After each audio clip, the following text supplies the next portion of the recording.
ઠાકોર સમાજના કેટલાય રાજકીય નેતાઓ પોતાના ભાષણમાં એક વાત જરૂર કરે છે કે ઠાકોર સમાજના લોકો એ ભોળા છે, ઠાકોર સમાજ એ ભોળો સમાજ છે ને એટલા કારણે એના અન્ય લોકો એમનો ખોટો ઉપયોગ કરી જાય છે. પરંતુ સવાલ ઉપર મોટો ક્વેશ્ચન માર્ક એ છે કે જો ઠાકોર સમાજ એ ભોળો સમાજ હોય તો એના પાછળનું કારણ શું છે? ઠાકોર સમાજમાં પણ શિક્ષણ તો આવી જ રહ્યું છે, છતાં ઠાકોર સમાજ એ ભોળો કેમ છે? બીજા અન્ય લોકો ઠાકોર સમાજના લોકોનો ઉપયોગ કેમ કરી જાય છે?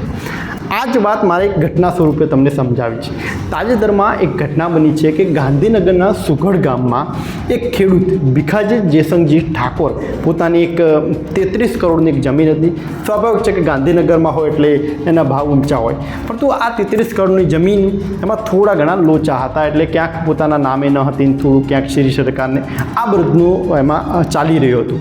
એટલે 4 લોકોની એક ટીમ આવે છે. હવે 4 લોકોની ટીમ કયા પોતાના હેતુ આવે છે એનું કંઈ જે નક્કી નથી, એનો છેલ્લે એમનો ઇન્ટેન્શન શું હતો એ સામે નથી આવ્યો. 4 લોકોની ટીમ કલ્પેશ ઠાકોર, સુરેશ ઠાકોર, મુકેશ ભરવાડ અને રાજુભાઈ દેસાઈ, આ 4 લોકોની ટીમ ભીખાજીને પોતાના વિવાહ બનાવે છે, એમની દીકરી સાથે લગ્ન કરાવે છે પોતાના દીકરાના, અને પછી જમીનમાં બધું જ ક્લિયર કરવાના વચન આપીને તેમનો કોરા સ્ટેમ્પ ઉપર પોતાના અંગૂઠા એટલે કે સાઇન કરાવી દે છે, અંગૂઠો કરાવે છે. પછી આ રીતની આખી જે જમીન હતી એ ક્યાંક બધે રજિસ્ટ્રારમાં જઈને તમારે હા બોલવાનું, આ રીતનું આખું ભરોસો જીતીને એમણે એ જમીન ઉપર 32.66 કરોડનું અમને મોટું કૌભાંડ કરી દીધું છે. અને હવે જ્યારે એમના ઉપર એફઆઈઆર થઈ, ભીખાજીને આખી વાત સમજાઈ ત્યારે એમના ઉપર એફઆઈઆર કરવામાં આવીને હવે એ ચાર લોકો મુકેશ ભરવાડ, સુરેશ ઠાકોર, કલ્પેશ ઠાકોર અને રાજુભાઈ દેસાઈ, આ 4ના નામ ઉપર એફઆઈઆર કરવામાં આવી છે. અને હવે જ્યારે આ બધું થયું છે તો છોકરીના લક્ષણ સારા નથી એ કહીને અમને સગાઈ પણ તોડી દીધી છે. એટલે આ રીતની આખી ઘટના બની હતી. અને એમાં એક મુખ્ય નામ આવ્યું હતું મુકેશ ભરવાડ. કોણ છે મુકેશ ભરવાડ? તો મુકેશ ભરવાડ એ OSS એકતા મંચના ઉપપ્રમુખ છે. જે તે સમયે 2 સંગઠન બનાવવામાં આવ્યા હતા, ગુજરાત ક્ષત્રિય ઠાકોર સેના અને OBC ST/SC એકતા મંચ. એના બંને સંગઠનના પ્રમુખ છે અલ્પેશ ઠાકોર અને OSS એકતા મંચના ઉપપ્રમુખ છે મુકેશ ભરવાડ. એટલે સ્વાભાવિક હતું કે આ રીતના સંગઠન સાથે જોડાયેલા હતા, એટલે એના કારણે એમને ઠાકોર સમાજ સાથે ખૂબ સંબંધ રહ્યા છે.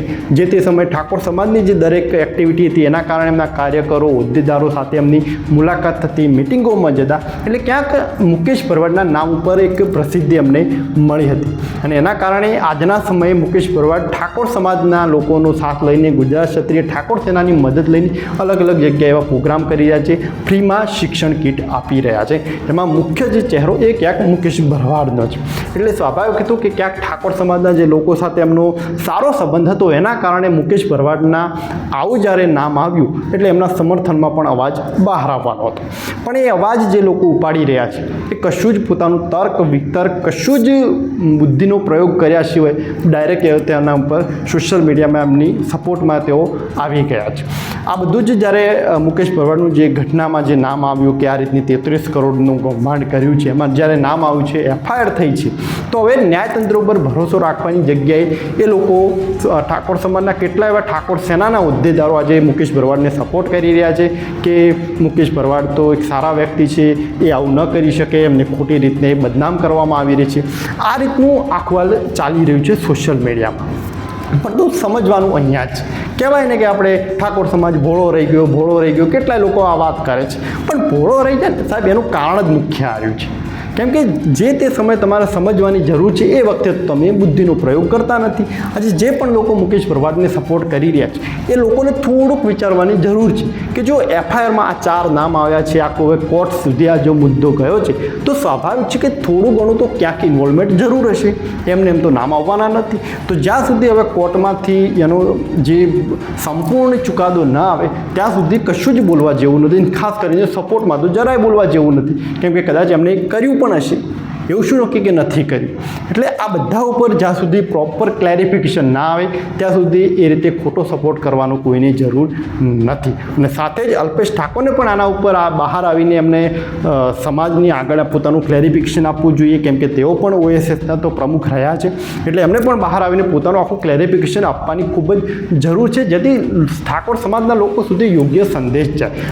આ રીતે જે ઠાકોર સેનાના જે હોદ્દેદારો જે મુકેશ ભરવાડના સપોર્ટમાં જે કરી રહ્યા છે એની એક તો ખોટી અસર એ ઠાકોર સમાજમાં પણ જવાની છે કે અને જે બીજા એવા અન્ય જે ખરાબ વૃત્તિવાળા જે લોકો છે કે જે ક્યાંક ભવિષ્યમાં પણ વિચાર કરશે કે ઠાકોર સમાજ સાથે આવી છેતરપિંડી કરવી છે તો એમને પણ એ સપોર્ટ મળશે કે ઠાકોર સમાજ તો એટલો બેવકૂફ સમાજ છે કે લાવો આપણે પણ એ લોકો જાતે જ આપણે સપોર્ટ કરે. તો આ રીતનું ન થાય એના માટે એની ખૂબ અસર અવળી પડવાની છે અને એના કારણે મુકેશ ભરવાડના નામ ઉપર આજે કોઈ એ રીતનું સમર્થન ના આપવું જોઈએ.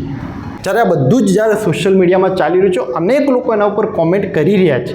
અમુક લોકો જે મુકેશ ભરવાડને જે સપોર્ટ કરી રહ્યા છે તો અમુક લોકો એના ઉપર કોમેન્ટ પણ કરી રહ્યા છે કે બહુ સારી આ એક આવી નીતિ છે કે 100-200ની એક ઠેલો આપીને વિદ્યાર્થીને ઠેલો આપીને ફ્રી શિક્ષણ કીટનો આખો સેમિનાર કરી દો અને પાછળ 33 કરોડનું મોટું કૌભાંડ કરી દો. એટલે મુકેશ ભરવાડના નામ ઉપર આજે સોશિયલ મીડિયામાં ખૂબ રીતે એમનો વિરોધ પણ કરવામાં આવી રહ્યો છે.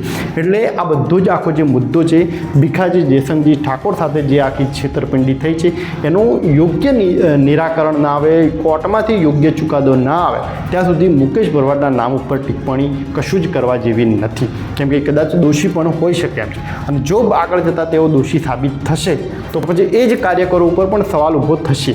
માત્ર એ મુકેશ ભરવાડ સાથે મારે ક્યાંક સારા એવા સંબંધ છે, તે ક્યાંક મિટિંગમાં મળી જાય તો મારી સાથે સેલ્ફી લે છે, ક્યાંક જન્મદિવસ ઉપર મારી પોસ્ટ મૂકી દે છે એટલે મારે એમને સપોર્ટ કરો, આવું જરૂરી નથી હોતું. એટલે આ બધા ઉપર ક્યાંક સમજવાની જરૂર છે અને પાછળથી પછી ભાષણબાજી ન કરવાની રહે કે મારો સમાજ તો ભોળો રહી ગયો. તમારો સમાજ જો ભોળો રહેતો હોય તો એના પાછળનું કારણ પણ તમે જ છો. કેમ કે તમને તો ખબર પડે છે, કદાચ સમાજના અન્ય લોકોને નથી ખબર પડતી, પરંતુ જે ભણેલા ગણેલા જે લોકો છે એમને તો ખબર છે આખી વાત.